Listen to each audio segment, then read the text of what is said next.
Vladimir Zelensky ने Putin के एक नए गेम प्लान की कलई खोलकर रख दी है। ज़ेलेंस्की ने दावा किया कि यूक्रेन से मुंह तोड़ जवाब मिलने के बाद पुतिन के दांत ऐसे खट्टे हुए कि अब वो अपनी पूरी ताकत पूर्वी यूक्रेन पर झोंकने की तैयारी में है। और इसके लिए पुतिन यूक्रेन के डॉनबास इलाके में अपनी सेना इकट्ठी कर रहे हैं ताकि उसे यूक्रेन से अलग किया जा सके। ज़ेलेंस्की ने कहा कि पुतिन भले ही कीव और चर्नीव के पास से अपनी सेना हटाने का ऐलान कर चुके हैं, लेकिन उसके साथ ही वो पूर्वी यूक्रेन के डॉनबास इलाके में बहुत बड़े हमले की साजिश बुन रहे हैं। व्लादिमीर ज़ेलेंस्की ने दो टूक कहा कि पुतिन की करनी और कथनी में फर्क है, इसलिए वो उनके झांसे में आने वाले नहीं हैं।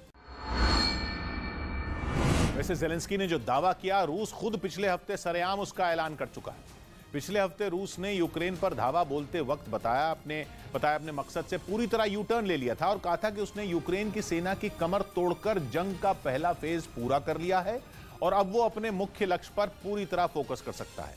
उसने अपना मुख्य लक्ष्य बताया था पूर्वी यूक्रेन के डॉनबास इलाके की आजादी।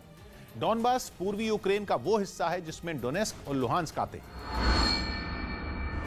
दोनों इलाकों पर 2014 से विद्रोहियों ने यूक्रेन की सरकार के खिलाफ बगावत छिड़ी हुई। रूस शुरू से इन विद्रोहियों के साथ खड़ा हुआ है और उसका दावा है कि लुहांस्क का 93% और डोनेस्क का 54% इलाका उसके समर्थन वाले अलगाववादियों के कब्जे में। यानी रूस की माने तो अब यूक्रेन पर जंग का उसका असल मकसद डोनेस्क और लुहांस्क दोनों के 100% हिस्से को आजाद कराना है। और पिछले महीने यूक्रेन पर धावा बोलने से पहले पुतिन ने इन दोनों इलाकों को अलग देश की मान्यता भी दे दी थी।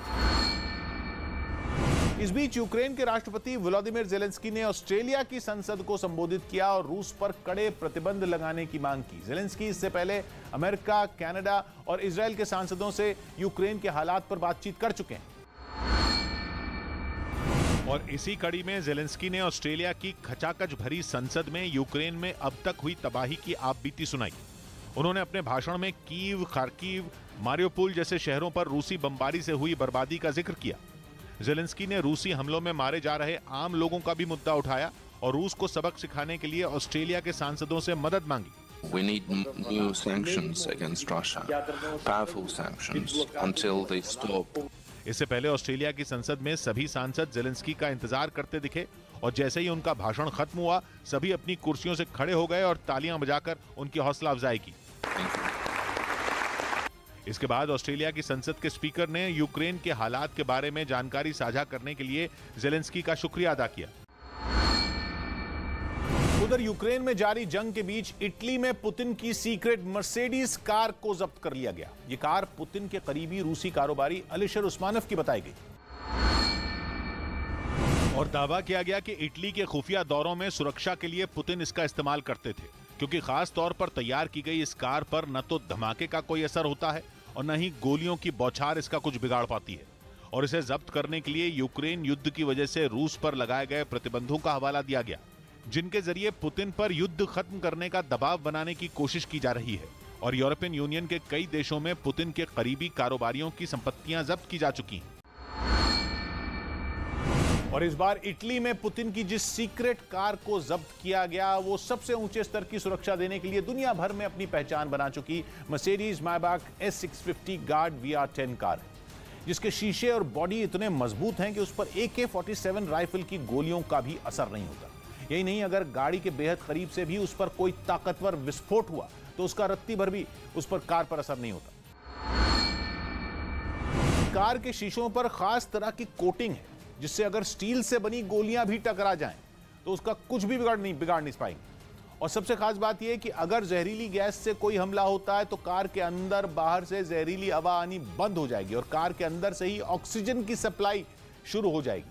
अपनी इन्हीं खूबियों की वजह से इस दमदार कार की कीमत भारतीय रुपयों के हिसाब से करीब 12 करोड़ रुपए से भी ज्यादा बताई जाती है। इस बीच पुतिन के खासम खास और वफादार रमजान कादिरोव पर रूस के राष्ट्रपति से ही झूठ बोलने का आरोप लग गया। यूक्रेन ने दावा किया कि कादिरोव ने पुतिन को गुमराह किया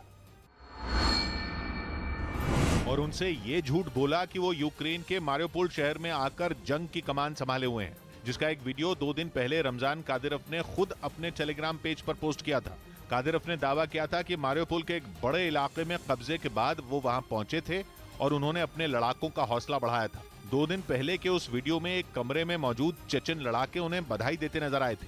यही नहीं, वहां रमजान कादिरव का सम्मान भी किया गया था। जाहिर है उस वीडियो के जरिए कादिरव ने यह साबित करने की कोशिश की थी कि वो खुद यूक्रेन की जमीन से उसके खिलाफ जंग की रणनीति बना रहे हैं।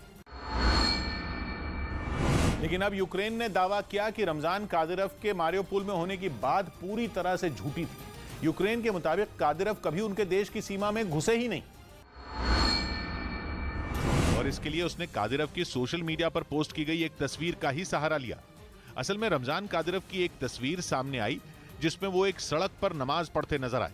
तस्वीर पोस्ट करने के साथ ये दावा किया गया कि वो यूक्रेन की कोई जगह है, लेकिन इसी तस्वीर का सहारा लेकर यूक्रेन ने कादिरव पर पुतिन को गुमराह करने का आरोप लगा दिया। यूक्रेन ने तस्वीर में कादिरव के पीछे दिख रहे एक पेट्रोल पंप पर बने लोगों का जिक्र किया, जो कि सड़क पर नमाज पढ़ रहे रमजान कादिरव के ठीक दाहिनी तरफ दिखाई दिया।